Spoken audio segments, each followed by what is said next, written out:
রং বদলের খেলা, কবি মানসী রায়চন্দ্র।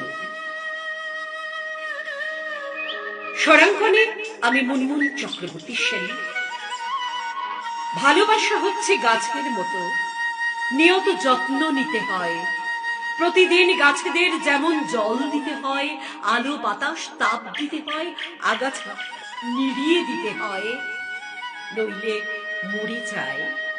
ঠিক ভালোবাসা তেমনি বেঁচে থাকে যত্ন, মূল্যায়ন, খেয়াল রাখা ও যোগ্য সম্মান প্রাপ্তিতে।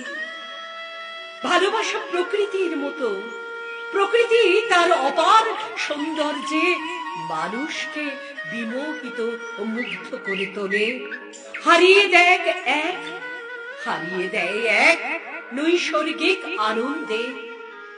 ভালোবাসাও ঠিক তেমনি বেঁচে থাকে খেয়াল রাখা, গুরুত্ব দেওয়া, সমঝোতা, অংশীদারিত্ব, বিশ্বাস, ভরসা ও অধিকারের যোগ সূত্রে। প্রকৃতি বড্ড খেয়ালি, সে প্রতিনিয়ত রং বদলায়। সে হোক তার ঋতুচক্রের খেলা কিংবা ধারাবাহিক নিয়ম, রং সে বদলাবেই। ভালোবাসার ও রং বদলায়, ভালোবাসাও রং বদলায়। কিন্তু সে যদি হয় পুরনোকে নতুন করে বৈচিত্র্যময় নানান রং ও সাজানোর এক আকাঙ্ক্ষা, তবে তা আরো সুন্দর, সার্থক ও মধুর। কিন্তু যদি তা হয় প্রকৃতির হাওয়া বদলের মতো, গতিপথ বদলায় মুহুর্মুহু, তবে সত্যিকারের ভালোবাসার মৃত্যু ঘটে। ভালোবাসার রং বদলাক প্রিয় মানুষের সাথে।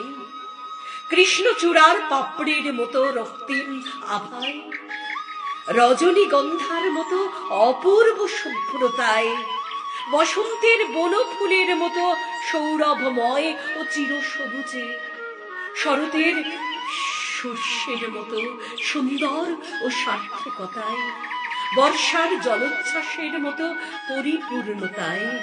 ভালোবাসাহীন পৃথিবী অর্থহীন। ভালোবাসা আছে জন্যই পৃথিবী এত সুন্দর। মায়া, মমতা, স্নেহের বন্ধন সবকিছুর কেন্দ্রবিন্দু ভালোবাসা। ভালোবাসাহীন কোন সম্পর্কই নেই জগতে। ভালোবাসা ঠিক যেন বন্ধ পাত্র থেকে ফাঁকা পেলে উড়ে যাওয়া কর্পূরের মতো। ভালোবাসা ঠিক যেন বন্ধ পাত্র থেকে ফাঁকা পেলে উড়ে যাওয়া কর্পূরের মতো, যা মিশে যায় হাওয়ার সাথে, শূন্য নীলাকাশে মেঘের সঙ্গে। অপ্রাকৃতিক বলেই সে মৃত্যুহীন, মৃত্যুঞ্জয়ী, অদৃশ্য ঈশ্বরের মতো।